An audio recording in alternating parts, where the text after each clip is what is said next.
A grieving widower hired her only to cook for his 5 boys, until one night the nail went in crooked.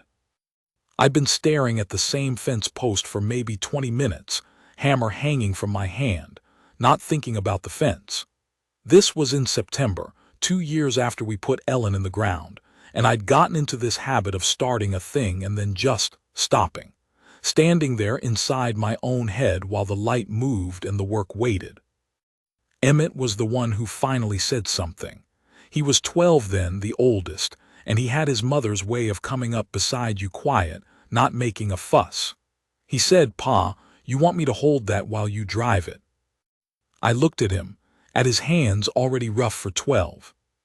At the way he stood, shoulders set, trying to carry more than his age gave him right to. I said no. I said I had it. I drove the nail and it went in true enough.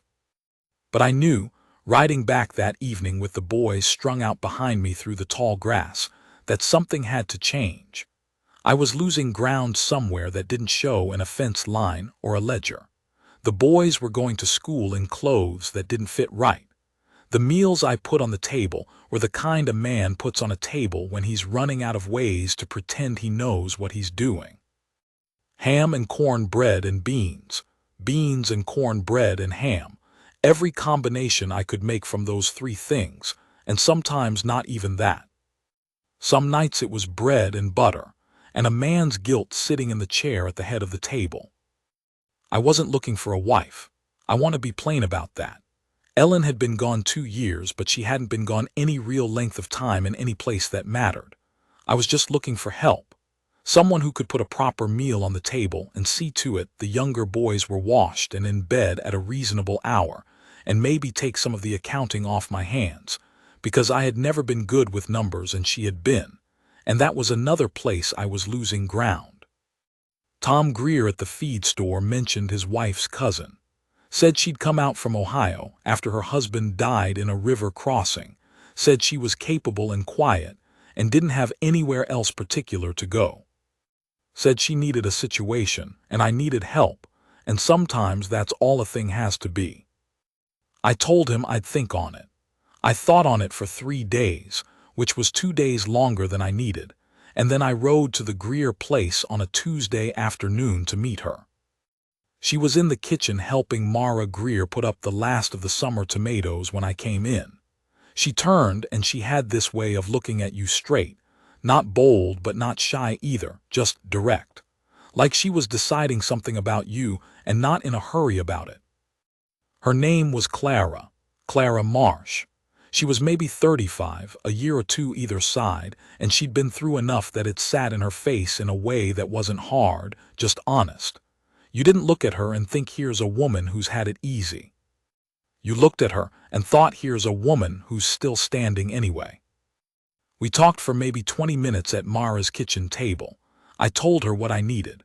Cook and keep the house in order and be some kind of steadiness for 5 boys who were ranging from 7 to 12 and running ragged in ways I couldn't always track. I told her the pay, which wasn't much but was honest.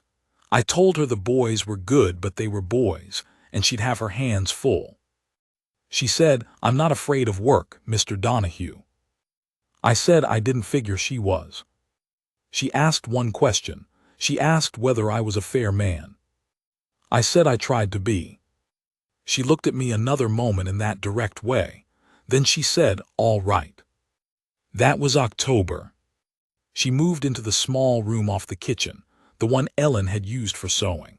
I had cleared it out the summer before, put away the sewing basket and the half-finished things, and the thread rack Ellen had built herself out of pine, and the room had just been a room with a cot in it since then.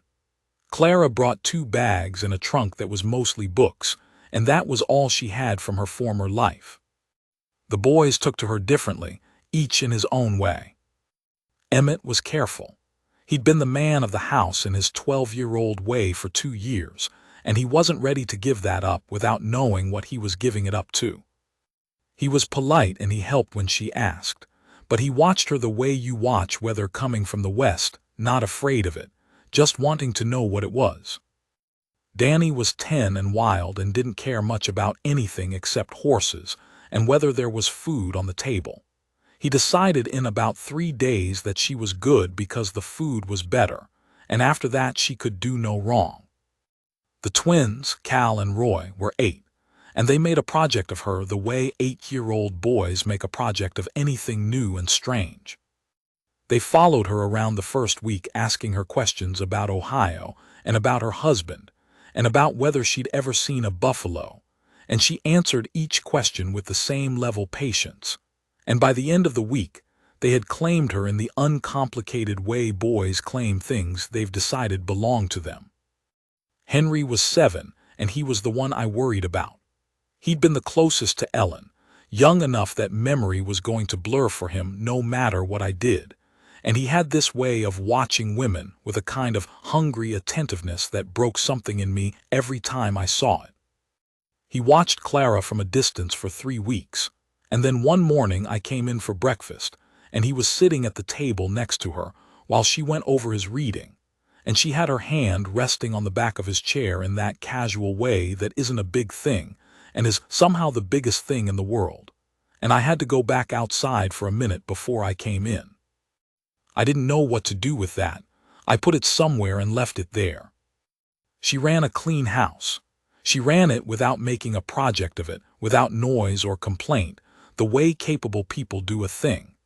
The meals were real meals, the kind that have actual thought behind them, and the boys started coming to the table like they wanted to be there instead of like they were showing up because they had to. There's no small thing about that. A table where people want to sit is a different thing entirely from a table where people eat to be done with it. She also quietly started on the books. I hadn't asked her to. She saw the ledger one afternoon when I'd left it out, and she looked it over without saying anything, and the next day she asked me if I'd mind if she took a look at where things stood. I said I wouldn't mind. She spent 2 evenings with it, and then she came to me in the front room and laid it on the table and showed me straight out that I had been undercounting feed costs for about a year and had been paying the wrong rate on water rights since spring. She was matter-of-fact about it. No judgment in her voice. Just, here's what I found, here's how to fix it. I looked at the numbers, I looked at her. I said, how'd you learn to do this? She said her father had kept books for a hardware concern in Dayton, and she'd helped him since she was young. Said it was just arithmetic if you kept your head clear. I thanked her. She went back to the kitchen. I sat there a while with the ledger and thought about the fence post and the crooked nail and the way I'd been standing in the middle of things going sideways for 2 years and not always seeing it. November came in cold that year. We had 3 days of hard frost before Halloween, and the grass went flat and pale, and the mornings had that particular blue cast to them that means winter is not waiting. I pushed the boys hard to get the last of the work done before the ground froze. Clara took on more without being asked to. She did the younger boys' mending, which I had been failing at since the previous winter. She sourced better firewood from a man in town I hadn't thought to ask. She put up preserves from the last of the garden and organized the root cellar in a way that made it clear she expected to get us through to spring without running short. She never overstepped. That was the thing I noticed and then kept noticing. She had a line in her head, clear as a fence line, about what was hers to do and what wasn't, and she kept to her side of it without making a thing of it. When the boys needed a firm word, she gave it, and it landed, and she didn't look to me to back her up because she didn't need backing up. When they needed to come to me for something, she sent them to me. She was filling a shape in the house that had been missing without filling my shape, and I noticed that, and I wasn't sure what to do with it. There was an evening in early November where Emmett and I had words. It was about nothing, the kind of thing boys and fathers have words about when they're both carrying more than they're saying, and it got sharp, and he went to bed without eating, and I sat at the table afterward with my coffee and my bad temper. Clara was at the other end of the table mending something. She didn't say anything for a while. Then she said quietly, he's like you, not an accusation, just an observation. I said he's 12. She said I know. She went back to the mending. I drank my coffee.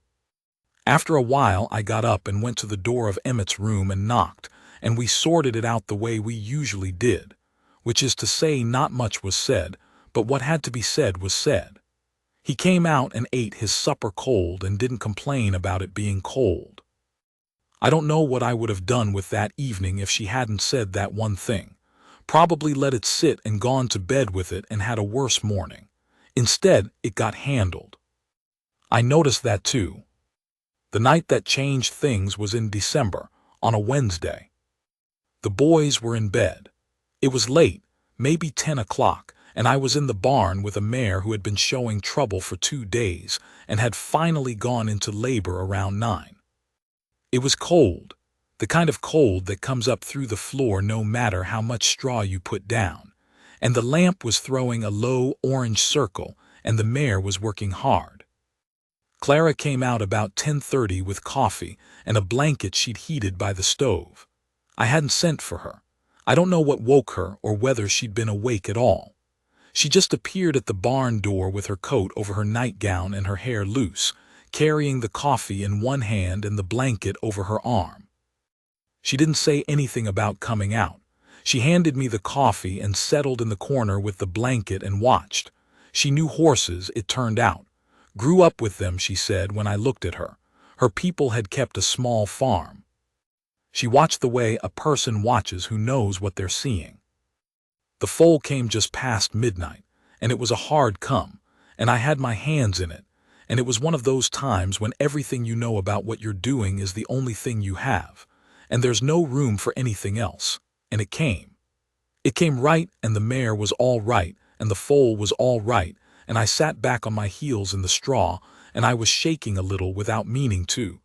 The way you shake after the hard part is over. Clara was there when I looked up. She'd come forward at some point and I hadn't noticed, and she was kneeling in the straw maybe 2 feet away, watching the foal, and then she looked at me. She said, "You're good with them." I said, "They're just horses." She shook her head. "Just a small move." She said, "No, not just horses, you're good with anything that depends on you." I didn't know what to say to that. It wasn't something people said to me. It wasn't something I'd expected to hear said. I just looked at her. She held my eyes. She didn't drop them and she didn't make it into a moment. She just looked at me even and steady, like she meant it and had thought about it and wasn't taking it back. And there was something in her face that was more than the words. Some plain thing that a person can see if they're looking and know what it is. I'd been alone for 2 years. I'd been running on obligation and grit and the particular deadness that comes after grief goes underground but doesn't leave, and I had stopped expecting anything more than getting through.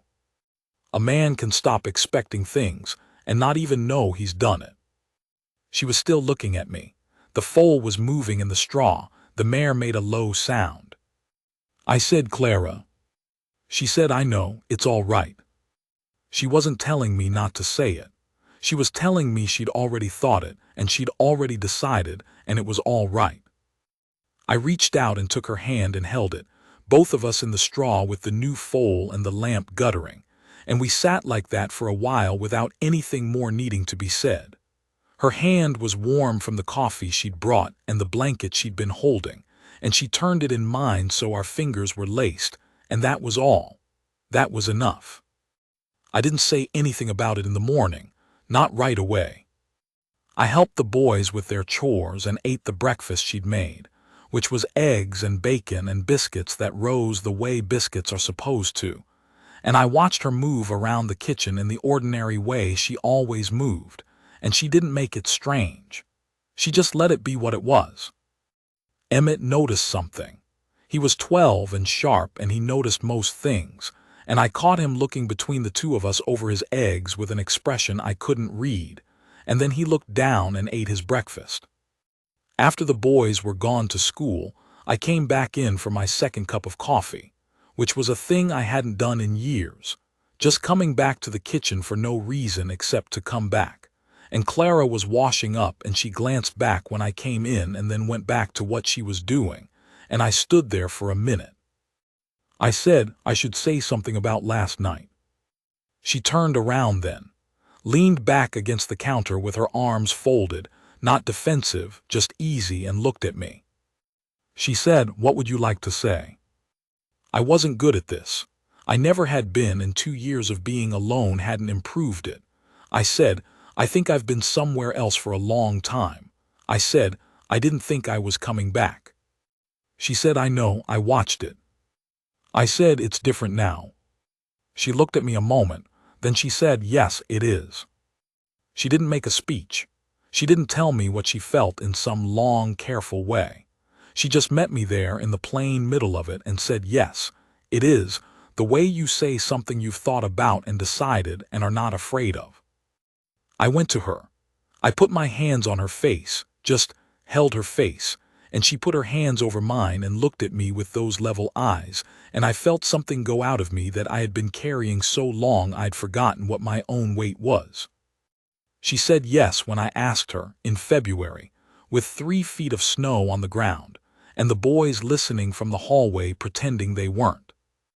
We were married in March. A small thing, just Tom and Mara Greer and the preacher, and the boys in their good clothes that fit right now.